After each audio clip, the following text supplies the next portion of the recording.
আমি তোমাদেরকে আলু দিয়ে বেগুন দিয়ে রুই মাছ বানিয়ে দেখাবো। এই মাছ ভাজা হয়ে গেছে, ভালো করে কেটে ধুয়ে পরিষ্কার করে লাল করে ভেজে নিয়েছি নুন হলুদ মাখিয়ে।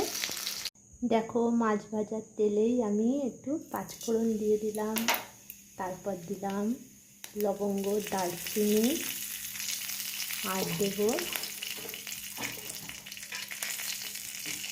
চিড়ে রাখা কাঁচা লঙ্কা, 4টে কাঁচা লঙ্কা দিলাম চিড়ে রাখা।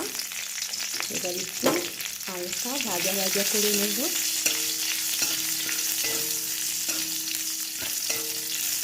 এবার কেটে রাখা বেগুন আর আলুগুলিকে এর মধ্যে দিয়ে দেবো।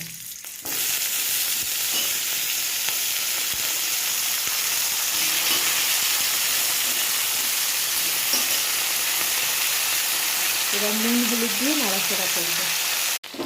নুন হলুদ আর একটু চিনি দিয়ে হালকা নাড়াচাড়া করবো। চিনিটা তোমরা নাও দিলে পারো, আমরা একটু চিনি খাই তরকারিতে, তাই দিয়ে নাড়াচাড়া করে ঢাকা দিয়ে দেবো, তাড়াতাড়ি হয়ে যাবে।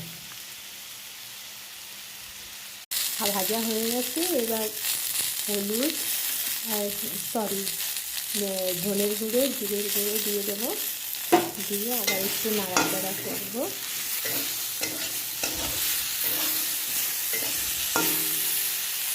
করে জল ঢেলে দেবো।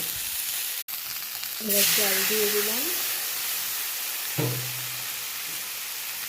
সঙ্গে মাছগুলিও দিয়ে দেবো।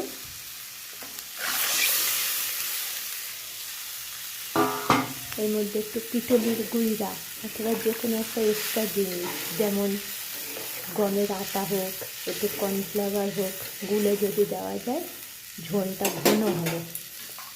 আমি পিটলির গুঁড়া অর্থাৎ গমের আটা দেবো।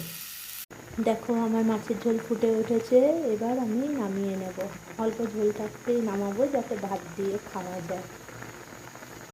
মাছের ঝোল নামিয়ে নিয়েছি। নামানোর আগে তরকারি সেদ্ধ হয়েছে কিনা নুন টুন সব দেখে নিয়েছি, সবই ঠিক আছে। Thank you friends.